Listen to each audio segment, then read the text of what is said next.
নাৰ্জাৰী ডাঙৰীয়াৰ নেতৃত্বত এটা সমাজ আৰু আন এটা সমাজ, বড়ো আৰু মুছলমান, বড়ো আৰু আদিবাসী, বড়ো আৰু সকলো জনগোষ্ঠীৰ মাজত এখন নতুন সমন্বয় গঢ়িব পাৰিছোঁ, যাক আমি ইংলিছত ব্ৰিজ বুলি কয়, দালাং। मोनसे समाजजों मोनसे समाज, बिमाजों बिफाजों, सुबुंजों अबंलावरिजों आरो गासैबो जाथि जनगोष्ठीनि गेजेराव खौसेथि लाबोनायजों लोगोसे गोदान मोनसे फोनांजाबनाय, जेरै मानसिया सोरगोआव थांनो थाखाय मोनसे दालां नांगौ, मोनसे जोंनो लामा नांगौ, बे जोंनि लामा, बे जोंनि दालां। ঠিক তেনেকৈ আজি আমি এই নতুন দলংখন বনাব পাৰিছোঁ। এই দলংখনৰ নাম আজি আমি আলোচনা কৰা মৰ্মে আগৰ বড়ো সমাজৰ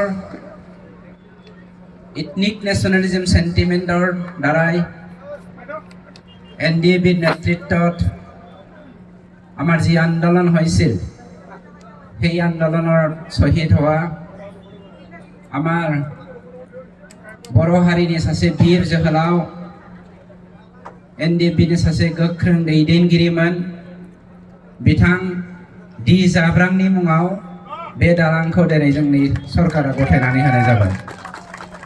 सिबिजाथाव रायजो राजा नोंथांमोन, दिनै मोनसे हारि, मोनसे माहारि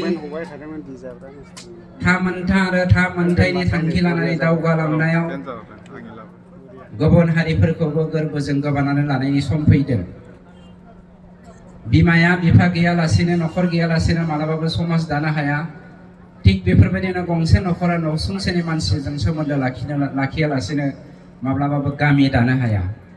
आरो जोङो जोंनि था मोनथायनि बाथ्राखौ दावगालांनोब्ला बिटिआर हालामाव थानाय साफ्रोमबो मोनफ्रोमबो जाथि जनगोष्ठीनि साफ्रोमबो भारतीय नागरिकजों जोङो मोनसे गाहाम दालां सृष्टि खालामनानै समाज दानायनि जोङो राहा लामा लानांगोन, होमब्लासो जोंनि जा थांखि, बे थांखिया जाखांगोन।